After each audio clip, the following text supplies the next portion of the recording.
are going to look at the problem of negative externalities now. So, any externality concept, you need to be aware both in terms of negative externalities, and later we will look at positive externalities as well, lie on the fact that because there is an externality, right? External. What is this external meaning?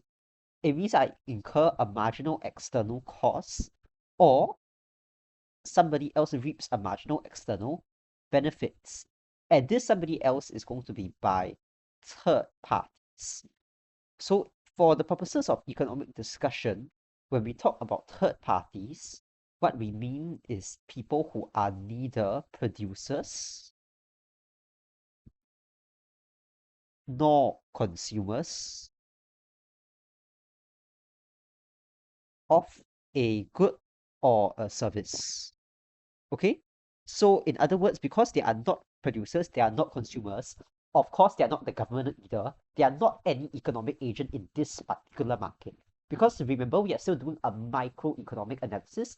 Every diagram that we draw in microeconomics is pertaining to one market only. Okay, so you might be wondering at this point, if every diagram I draw is only pertaining to one market, why is it that we talk about social costs, societal costs? Great question. And this is because even though we draw our diagram, what does our diagram represent? Our diagram represents MPC and MPP, the private costs of individuals. And these individuals can be consumers, can be producers. Okay? And as we examined earlier in the previous video on rational decision making, we know that because all of these economic agents are rational in nature, they are going to only consider their marginal private costs and benefits because there is no incentive for them to be altruistic or not selfish or think about external costs that society is incurring because of their actions. Okay? But the rationality of economic agents is not important for us for H2, so just take that assumption as true. Okay? And just know that the reason why we still draw MSC, MSB, marginal external societal cost and benefits, is because in market failure diagrams, we are trying to preach a link between individuals' actions, individuals' economic decisions, and the consequences on a wider scale. Because ultimately, do you know what your two microeconomic goals are? Your two microeconomic goals of the governments, in case you didn't know, okay? Think about it as I'm writing it out. Do you know what the two micro goals are? Only two that you need to remember. Okay, one is, they both start with E. Efficiency. Okay? So this is the one that we like to talk about a lot in this concept. We always say, oh, this will lead to allocative inefficiency and a deadweight loss to society as represented by area A, B, C. We will be very, very familiar with this by the time we get through this topic on market failure. Other one is equity, which is a bit of a more abstract concept lah. I think we'll get into discussing it as we go through more and more essay questions. But yeah, basically these are the two microeconomic goals of a country. Okay, very simple to remember. When you do macroeconomics, there are 4 to remember, which is a lot harder. So just be grateful that you only need to remember 2 goals for now. Okay? And actually there is a question that ties these two together, which is my promo paper 2025 HCI promo question 2 in the essay that asks you to discuss both efficiency and equity. But we don't need to do that for now. We are just going to look at the diagram itself and its impacts on allocative inefficiency and therefore market failure. So how do negative externalities result in allocative inefficiency? I'm going to use the example of pollution, which is something I think it's also what the HCI notes use if I remember correctly. But anyway, let's say I want to look at a negative externality of production now.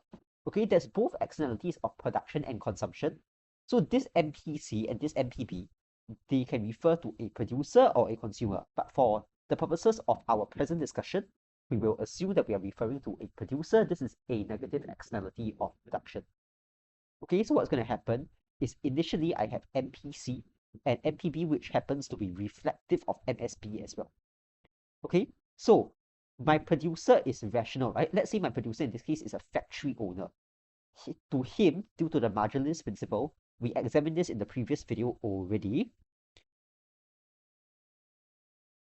is his optimal quantity of production is going to be here, where MPC equals MPB.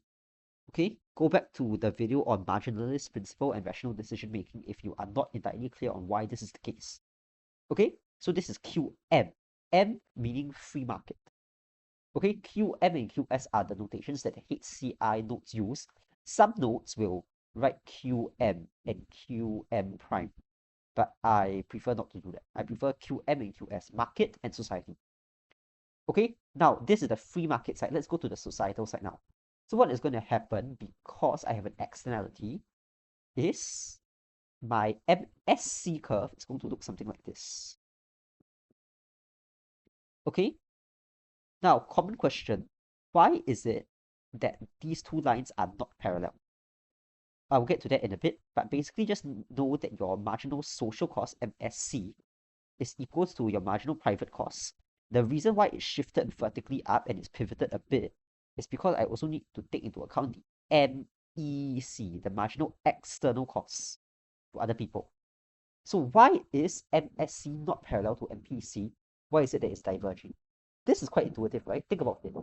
If my factory only produces a very small amount, is the extent to which the pollution affects third parties very large? No, right? But on the other hand, NPC, if you think about it, is actually relatively constant, or rather it doesn't increase as much as we think.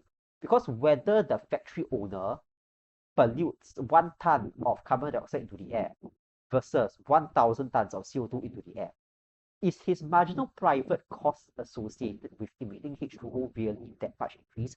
Of course, there is an increase, but the increase in MSC due to the increased pollution is obviously going to be much larger as compared to the increase in MPC when he produces greater quantities of whatever good his factory is producing. So that's why there's actually a pivotal shift. Actually, I think I'm going to exaggerate it a bit. I'm going to tilt this a bit more and shift it all the way up here so that it's easier for you to see that it's diverging. Okay, so what we are going to do for this diagram, okay, pay attention. This vertical line here, right, you see this dotted line? I'm going to extend it upwards all the way until it hits my pink line. Oops, sorry, that's not very in line. Of course, it'll be a lot easier for you when you draw on paper. So just draw with me here, okay? Extend this vertical dotted line all the way up until it meets this point. Okay? Next step, still a vertical line. I'm going to shift now, because think about it. Where is my socially efficient output? So instead of MPC equals to MPB, if I apply the same marginalist principle to society, now I am going to want to find the point where this pink line MSC meets MSB. So it's going to be this point right here. Extend this downwards to get my socially optimal or socially efficient quantity QS.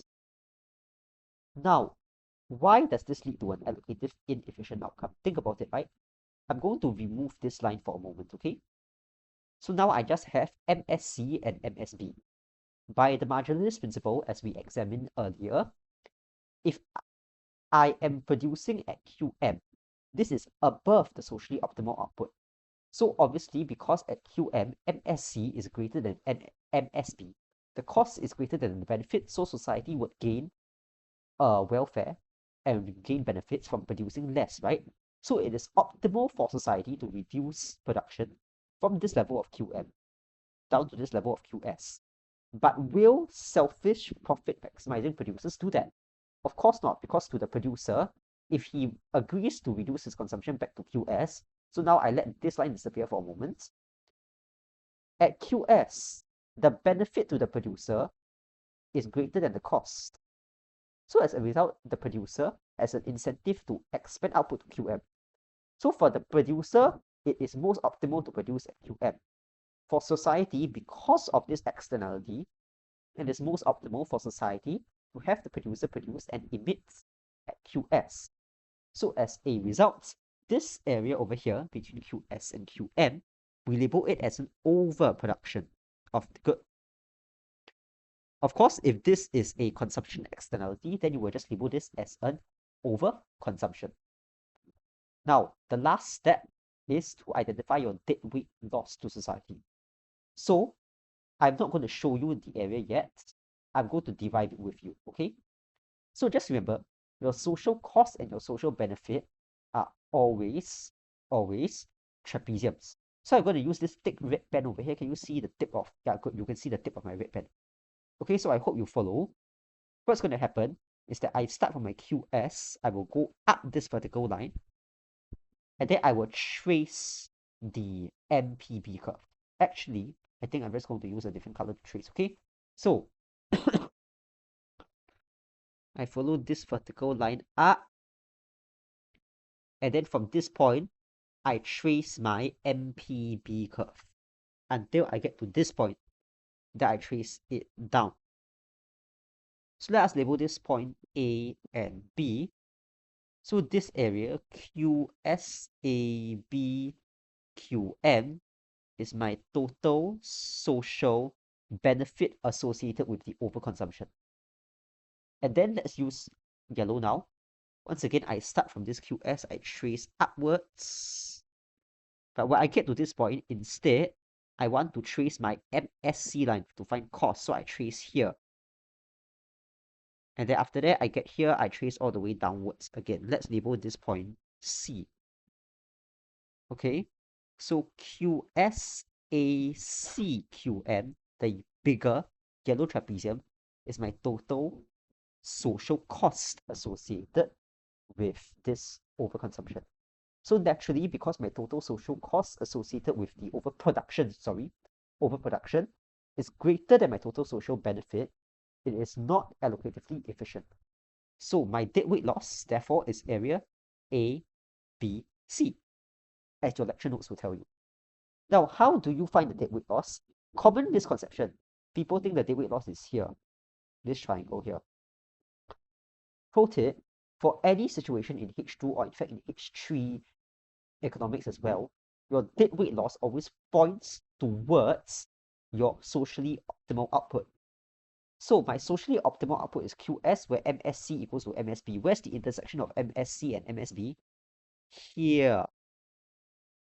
Okay, so just think, my deadweight loss is going to be point towards this optimal point, point A. Okay, that's how I identify my deadweight loss. So that is it for negative externalities. I hope you know how to draw and explain the diagram now. And next we are going to look at how to resolve the problem of negative externalities using a Pigou index.